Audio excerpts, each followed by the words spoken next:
نفاق کی علامت ہے. اور چوتھی منافق کی علامت جو ہے جو میں رکھ رہا ہوں، اور یہ وہ چوتھی ہے کہ اگر عملی طور سے بھی یہ ایک انسان میں چاروں ایک ساتھ آ جائے، یاد رکھ لیجیے، تو وہ بھی پکا بن جاتا ہے، مطلب وہ بھی فرسٹ کیٹیگری میں چلا جاتا ہے اور عقیدتاً ہو جاتا ہے. چوتھی صفت. اور آپ دیکھیے جھوٹ، وعدہ خلافی، امانت میں خیانت کرنا، اللہ رحم کرے کون بچ رہا ہے جس سے.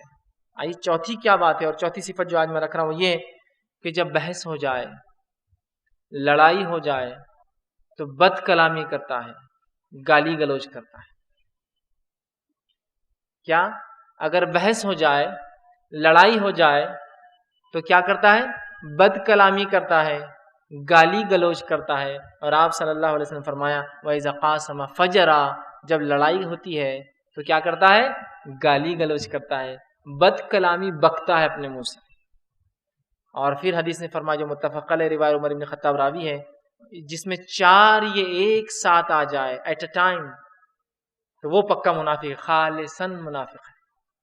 یہ آدمی بھی کوئی ایمان والا ہو اور یہ چاروں صفتیں پیدا کر لے جو عملی ہے، لیکن اگر چاروں بیک وقت اس کے اندر ہو تو وہ بھی خالص عقیدتاً بن جاتا ہے. پھر آپ نے آگے فرمایا ہاں ان میں سے اگر کوئی ایک دو تین ہے، مطلب پوری نہیں ہے، تو اس میں نفاق کی علامتیں ہیں، اگر توبہ کر لے تو اللہ معاف کر دیں گے انشاءاللہ. لیکن چاروں اگر ایک ساتھ ہے تو وہ پکا منافق ہے. آج یہ گالی کا معاملہ، بد کلامی کا معاملہ کتنا عام ہے، مجھے بولنے کی ضرورت ہے. اپنے نونہالوں کو، معصوم سے بچوں کو جب وہ بات کرنا سیکھتے ہیں تو بہت سارے والدین ان کو گالیاں دینا سکھاتے ہیں، بہت سارے چاچا اپنے بھتیجوں کو گالیاں دینا سکھاتے ہیں، بہت سارے ماما اپنے جو ہے بھانجے کو گالیاں دینا سکھاتے ہیں. اور جب وہ توتلی زبان میں تتلاتے کچھ تو بھی یہ گالی دیتا ہے تو خوش ہوتے ہیں، یا بد کلامی کرتا ہے تو خوش ہوتے ہیں، اور لوگوں سے کہتے بھی بہت جلالی بچہ ہے، ذرا سا بھی اس کو کچھ کر دینا تو تتے بولتا ہی، مطلب وہ کتا بولتا ہے سامنے والے کو، تو بولتے نہیں بہت جلالی ہے، بہت جوش والا نہیں کرنا. اور اس کو فخر کی علامت سمجھی جاتی ہے، میرے بیٹے نے گالی دیا کا تو پھر میرا بیٹا ہے نا وہ، ایسا کیسا ہو سکتا ہے وہ گالی نہ دے، ہے نا. بچوں کو گالیاں دینا سکھائی جا رہی ہے، یہ نفاق کی علامت ہے، یہ منافقت کی صفت ہے. اور یہ چاروں مل جائے تو وہ آدمی خالصاً منافق ہو جاتا ہے. کتنی خطرناک بات ہے نا. اب اللہ رحم کرے کون بچا اس سے. آج ہم نے اس صفتوں کو تو کوٹ کوٹ کر اپنی نفسوں میں بھر لیا. بد کلامی کا تو یہ عالم ہے، یہ عالم ہے کہ ایک انسان ہے، اس کو آپ شریف سمجھ رہے ہیں. ایک واقعہ میں نے دیکھا ایک صاحب کو کہ وہ ایک دیندار انسان ہے اور اپنا لباس بھی انہوں نے ایسا پہن رکھا ہے جو دیندار سمجھا جاتا ہے ہمارے علاقے میں.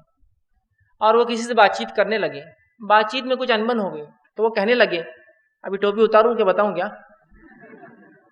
ابھی عزت میں تو ٹھیک ہے، ورنہ یہ اتار کے میں بتا سکتا ہوں میں کیا ہوں. مومن کی یہ صفت نہیں ہوتی ہے. مومن اینٹ کا جواب پتھر سے نہیں دیتا ہے، مومن برائی کا جواب برائی سے نہیں دیتا ہے، مومن بد کلامی کا جواب بد کلامی سے نہیں دیتا، مومن گالی کا جواب گالی سے نہیں دیتا ہے. یہ صفت نہیں ہے مومن کی. بد کلامی منافق کی صفت ہے.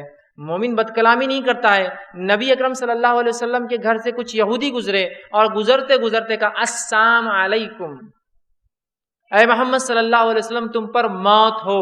سلام کو گھما کر بول رہے تھے السلام علیکم.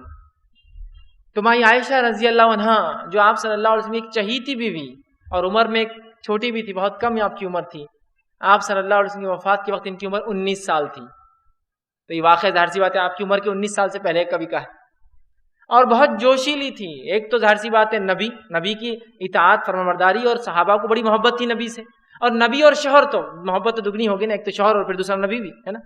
تو جب سنا تو اتنی غصے میں آئی اور کہا وعلیک السلام ولعنت اللہ، کہ اللہ کی موت تم پر ہو اور اس کی لعنت تم پر ہو. تو رسول اللہ نے جو ہی سنا تو کہا عائشہ، حالانکہ رسول اللہ نے اس کی بات سنی تھی یہودی کہ آپ نے جواب نہیں دیا، کہا عائشہ رکو رکو رکو، لیکن بولنے تک عائشہ نے جواب دے دیا کہ وعلیک السلام تم پر بھی موت ہے ولعنت اللہ، اور اضافے کے ساتھ کہ تم پر اللہ کی لعنت بھی ہو چکی، تم نبی پہ موت کی بات کرتے ہو.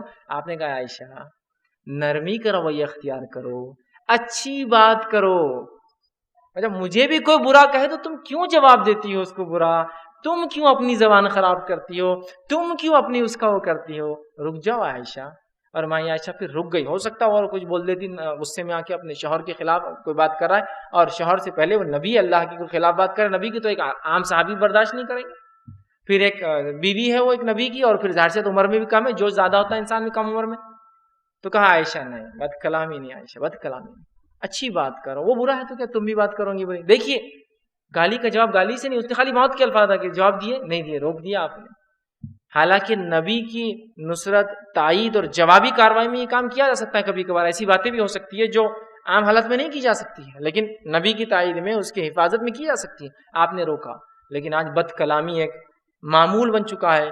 کبھی ہم گلیوں سے گزرتے ہیں, کبھی میں غور کرتا ہوں اپنی گلیوں سے مثلا گزرتا ہوں, بہت ساری باتیں بد کلامی کی کان سے گزرتی ہیں. بہت تعجب ہوتا ہے, امیزنگ لگتا ہے, تعجب ہوتا ہے کہ ہم جس نبی کی امت ہے, جس نے اپنے بیوی کو اس کے خلاف موت کی بد دعا کے بعد بھی برا کلام ادا کرنا نہیں سکھایا, لوگ ایک دوسرے کو وہ کرتے ہیں, بد کلامی کرتے ہیں. اور بد کلامی اس حد تک, بد کلامی صرف گالی نہیں آتی ہے, بد کلامی یہ بھی کوئی, اب دیکھیے بد کلامی کی عام مثال اپنے باپ کو اگر میرا بڈھا گھر پہ نہیں ہے, بڈھا فلاں ہے نا, کیسی عجیب بات ہے. ہاں یہ الگ بات ہے اگر کسی زبان میں باپ کو اگر بڈھا ہی کہا جاتا ہے تو پھر وہ جائز ہے, زبان کی نوعیت ہوتی ہے. جیسا کہ میں ایک مرتبہ جو ایک پروگرام کے سلسلے میں جو ہے میرا دلی جانا ہوا, تو وہاں کچھ لوگ تھے تو مجھ سے کہا اور مجھ سے بات کرنے لگے کہ بڑہو بہت اچھی بات کرتے ہو تم. بولے میں نے کہا میں تو بڈھا نہیں ہوں اور میرے کو بول رہے تم بڑہو بہت اچھی بات کرتے ہو. تو نہیں, بولے ہمارے سماج میں بوڑھا جو ہے یہ بڑہو دولہے کو کہتے ہیں, تو ہم آپ کو خوشی سے کہہ رہے ہیں کہ دولہے میاں بہت اچھی بات کر رہے ہیں آپ. تو ان کے سماج میں بوڑھا دولہے کو کہتے ہیں, مطلب چونکہ شادی ہو گئی تو اب ختم اس کی جوانی, اب تو اس کی شادی ہو گئی, اب اس کا معاملہ ختم ہو تو بوڑھا ہو گیا. تو اس زبان میں بوڑھا اچھے کے لیے کہا جاتا ہے نا. تو اگر کسی زبان میں بوڑھا اچھے کے لیے ہے تو وہ الگ بات ہے, کوئی اپنے باپ کو بڈھا کہے الگ بات ہے. لیکن بد کلامی ہے نا, ہمارے سماج میں تو کوئی باپ کو بڈھا نہیں کہتا ہے. ہمارے پاس تو کتنے اچھے اچھے الفاظ موجود ہیں اردو زبان کے اندر, ہے نا. یہ ہوئی نہیں بد کلامی, چھوٹے سے شروعات ہوتی ہے اور معاملہ بڑھتا جاتا ہے. تو نفاق کی اگر یہ چوتھی علامت, پہلا جھوٹ بولنا, دوسرا امانت میں خیانت کرنا, تیسرا جو ہے وعدہ خلافی کرنا, اور چوتھا جھوٹ بولنا ایک ساتھ مل جائے تو یہ عملی نفاق کی علامتیں مل کر ایک خالص منافق پیدا کر دیں گے. تو کوشش کرے فوراً توبہ کرے, اور یہ تینوں صفت میں, یہ چاروں میں سے کوئی صفت ہماری نفس میں نہ ہو. اور یہ ناممکن چیز نہیں ہے, تکلیف دہ ہوتا ہے, مشکل جاتا ہے, ناممکن نہیں ان صفتوں کو اپنے نفس میں پیدا کرنا. اس لیے کہ شریعت ہمیں ایسا کوئی کام نہیں دے سکتی جو ہم نہ کر پائے, اور شریعت کہتے ہو نہیں کرو تم. ٹھیک, آئیے آگے بڑھتے ہیں. پانچویں صفت